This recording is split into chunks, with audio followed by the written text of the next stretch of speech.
Hello investors, welcome back to our new video.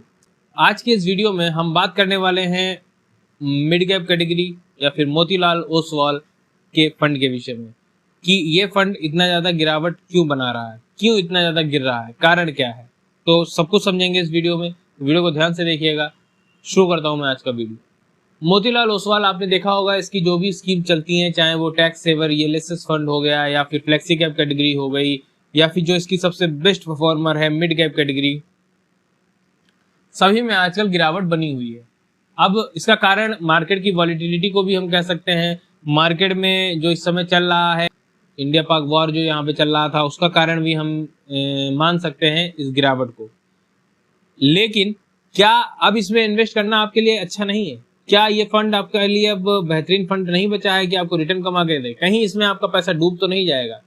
तो अगर मैं यहाँ पे देखूं, मैं आपको अदर इसकी जो स्कीम्स हैं, अगर आपको उसके ऊपर वीडियो चाहिए तो मुझे बताइएगा। जिसमें टैक्स सेविंग स्कीम हो गई, फ्लेक्सी कैप स्कीम हो गई, स्मॉल कैप स्कीम हो गई या फिर लार्ज कैप स्कीम हो गई, बहुत सी स्कीम मोतीलाल ओसवाल की चलती हैं। यहाँ पे आज मैं इसकी सबसे बेहतरीन जो कैटेगरी है मिड कैप कैटेगरी, जिसमें इसने एक अच्छा रिटर्न प्रोवाइड किया है, उसके विषय में बात करता हूँ। तो जो लोग भी यहाँ पे मिड कैप कैटेगरी के इन्वेस्टर हैं या जो लोग भी मिड कैप कैटेगरी में इन्वेस्ट करना चाहते हैं और उनके लिए चॉइस के रूप में एक था मोतीलाल ओसवाल मिड कैप, तो उनके लिए मैं बता दूं कि मिड कैप कैटेगरी को अगर हम देखें तो मिड कैप कैटेगरी में सबसे पहले आप इसको डेटा को समझ लीजिए, उसके बाद कंक्लूड मैं यहाँ पे कर दूंगा कि आपको अब करना क्या चाहिए।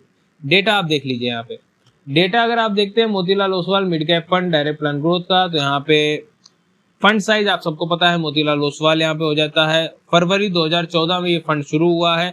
बेंचमार्क निफ्टी मिड कैप 150 इसका बेंचमार्क हो जाता है।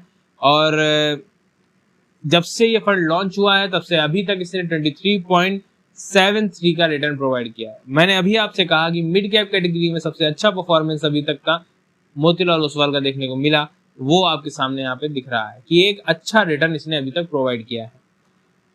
एक्सपेंस रेशियो की बात कर लेते हैं तो एक्सपेंस रेशियो 0.70 का है, जो कि कैटेगरी एवरेज से काफी ज्यादा है। ये एक निगेटिव पॉइंट इस फंड को मिल जाता है कि यहाँ पे कैटेगरी एवरेज से एक्सपेंस रेशियो इसका बहुत ज्यादा है। फंड साइज की अगर हम बात करें तो 27,780 करोड़ का इसका फंड साइज देखने को मिलता है। वहीं पे अगर हम बात कर लेते हैं CAGR की, तो यहाँ पे 19.29 का एक साल में, 3 साल में 30.94, 5 साल में 39.22 का CAGR देखने को मिल रहा है। कैटेगरी एवरेज की बात अगर हम कर लेते हैं तो कैटेगरी एवरेज को लगातार ये फंड बीट कर रहा है।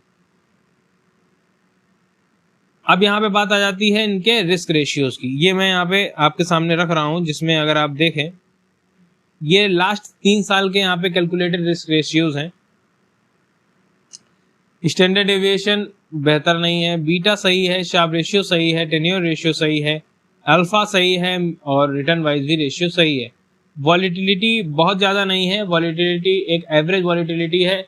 मतलब फंड आपका ये बहुत बड़ा रिस्क में भी नहीं है और बहुत रिस्क फ्री भी नहीं है। मिड कैप कैटेगरी का है तो इतना चलता है। अब बात आ जाती है कि क्या इसमें इन्वेस्ट करना अच्छा ऑप्शन होगा। देखिए, मिड कैप कैटेगरी में जो लोग भी इन्वेस्ट करते हैं तो वो इन्वेस्ट इसलिए करते हैं क्योंकि उनको अच्छा रिटर्न चाहिए होता है।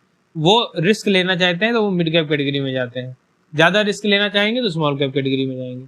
अगर आप रिस्क ले रहे हैं तो टेंशन की बात नहीं है, आपका विजन बस लॉन्ग टर्म का होना चाहिए। आप यहाँ पे विजन अगर शॉर्ट टर्म का लेके बैठे हैं कि आपको 1 साल में 2 साल में पैसा रिडीम करना है, तो बिल्कुल भी आपके लिए ना ये फंड, और मैं कहूँगा कोई भी फंड आपके लिए बने ही नहीं है। कारण सबसे पहली बात तो मार्केट इस समय बहुत वॉलेटाइल चल रही है। मार्केट का अभी इस समय कोई भी आप प्रिडिक्ट कर ही नहीं सकते हैं कि मार्केट कब उठ जाएगी, मार्केट को क्या कारण मिल जाएगा कि वो एकदम से अप चली जाएगी, और मार्केट को क्या कारण मिल जाएगा कि वो एकदम से डाउन चली जाएगी या न्यूट्रल हो जाएगी। तो मार्केट इस समय अनप्रिडिक्टेबल चल रही है, मार्केट वॉलेटाइल चल रही है।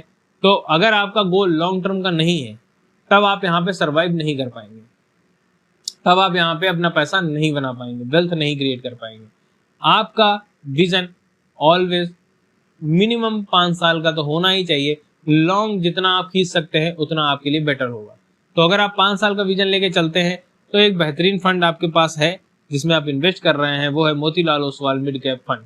ये आपको अच्छा रिटर्न प्रोवाइड करेगा, नो डाउट, बिना किसी कारण के क्योंकि यहाँ पे इसके रेशियो सारे अच्छे बोल रहे हैं, रिटर्न अभी तक इसने अच्छा प्रोवाइड किया है।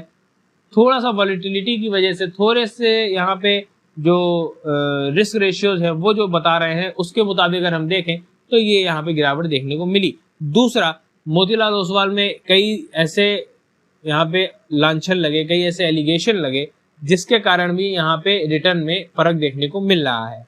तो वो एलिगेशन के कारण भी यहाँ पे इसका एक रिटर्न में फर्क डालते हैं। क्या एलिगेशन थे मोतीलाल ओसवाल पे, अगर आप जानना चाहते हैं तो आप कमेंट बॉक्स में बताना पड़ेगा कि आप मोतीलाल ओसवाल पे जो जो एलिगेशन लगे, क्या कारण रहे, कौन सी ऐसी न्यूज़ थी जिसकी वजह से रिटर्न के ऊपर इफेक्ट पड़ा, उसके ऊपर मैं आपको सेपरेट वीडियो दूंगा। तो एलिगेशन, लेकिन वो क्या थे क्या नहीं थे वो अलग बात है। धीरे धीरे चीज़ों को यहाँ पे सुधार कर रहा है मोतीलाल ओसवाल, अपनी चीज़ों को बढ़ा रहा है।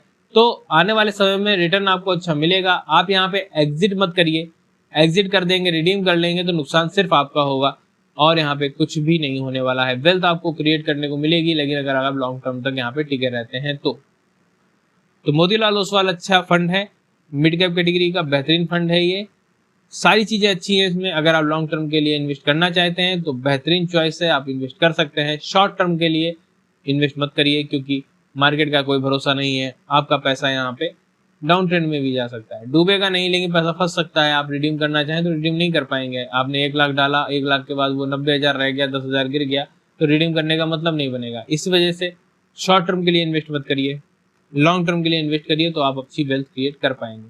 वीडियो पसंद आया है, अच्छा लगा है तो लाइक करिएगा, चैनल को सब्सक्राइब करिएगा, शेयर करिएगा। जो लोग भी मोतीलाल से रिलेटेड वीडियो चाह रहे हैं उनके साथ शेयर करिए जिससे उनको जानकारी मिल सके। मिलता हूँ नेक्स्ट वीडियो में। धन्यवाद।